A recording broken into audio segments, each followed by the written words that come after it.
In this video, I want to begin introducing you to Google Analytics. This is the industry standard way of determining what is really happening on your site. And you might have other analytics packages, maybe through your WordPress, maybe something else, but this is the standard, most recommended. It's given by Google. It's free. If I ask you, how many people are on your site today? And you don't know, then you have to use this tool to know. Otherwise, you have no idea. Is there 1 million people on your site or is there nobody? We have to know, and what they're doing too. And once you know what they're doing, you'll be able to change your site to make sure that they do more of what you need them to do, like buy things or go to the pages you need them to go to, things like this. You can come here through google.com/analytics. And by the way, they change design all the time. Don't worry about it if the design is different for you. The idea behind this tool is the same. In your case, you would say start for free. In my case, I would say sign into analytics. And by the way, you should set this up as early as possible on day one of your website. If you're new to this, they're going to take you through some steps to set up your website.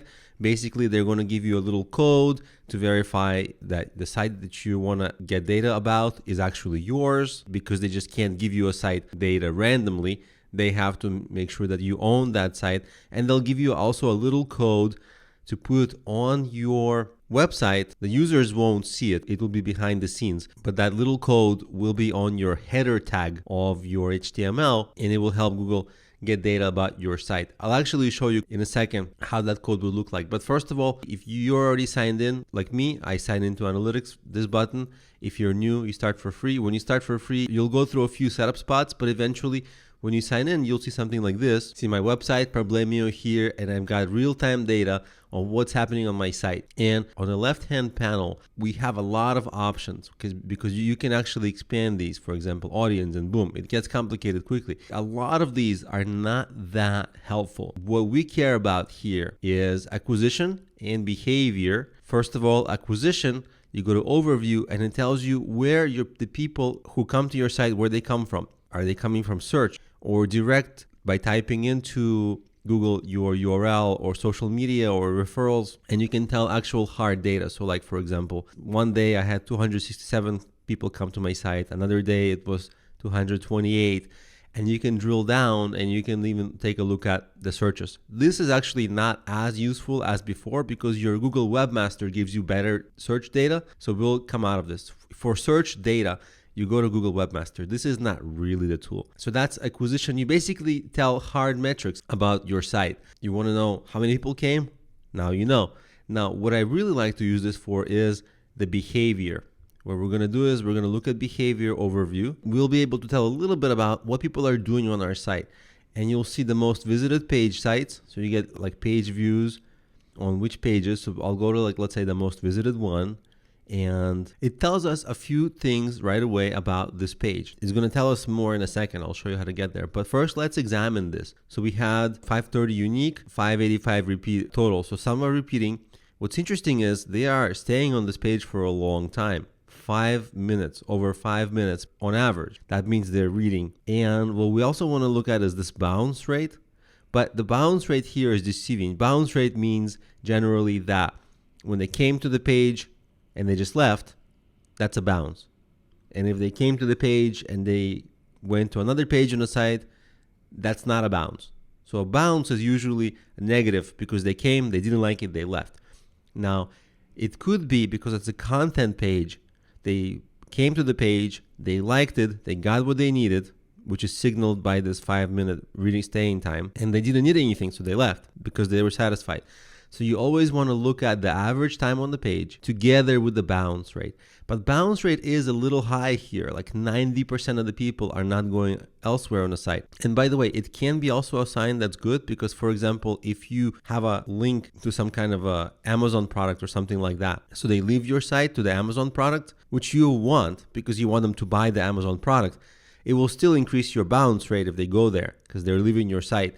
But this metric won't be that good. So you kind of don't take this metric at face value, but do use it a little bit. So you can get more data than this because there's this pull down here, secondary dimension. Under more dimensions, you have different types of things. And I like to look at more behavior. So for example, what is this exit page? Like, where are they going? So they're going from this page to sometimes they're clicking back on this page, which is a little strange. I'll show you why this is like this, that it's business pitch and they're exiting to business pitch. Here's what really happens on this page. This is that page and this is that business pitch template. So they get this. And then there's a table of contents of this very same page so they can click it. For example, if they want the tutorial, boom, they go to this tutorial. And it's all in the same, if they go to longer business pitches, okay, longer business pitches. So it's actually sections, this page links to itself in different sections of this page. And that's why we see this behavior here. So people are using this a lot. So now that you understand why that's happening, let's get back to the analytics.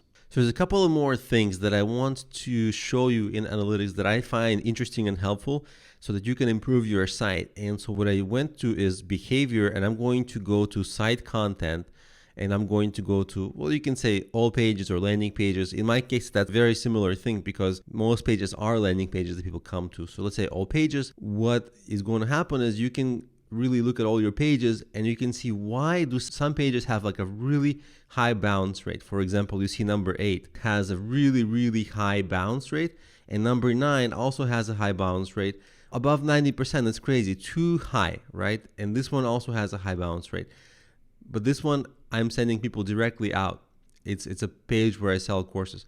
So this is a clue, like something is not good here. Although here people are reading a lot, almost 10 minutes per page, and here people are almost not reading anything. So there's actually a big difference in behavior. Same thing here, people are actually sticking around.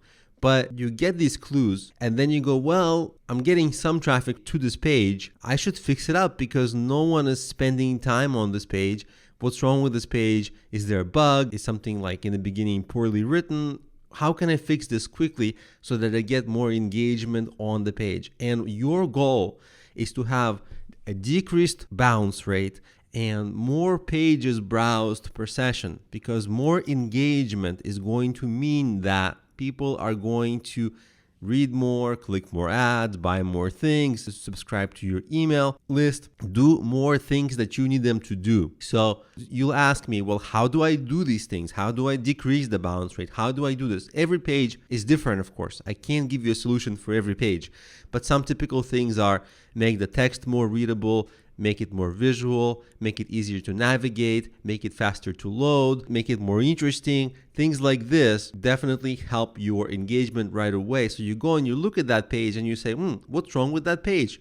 And if you can't tell, ask somebody else. Other people are very good at giving criticism to things that aren't theirs. And this section of behavior in the analytics will give you clues what can be fixed. So that's how I use it. I use it for understanding which pages are lagging, which pages are not performing and not converting people at a high rate to do what I need them to do.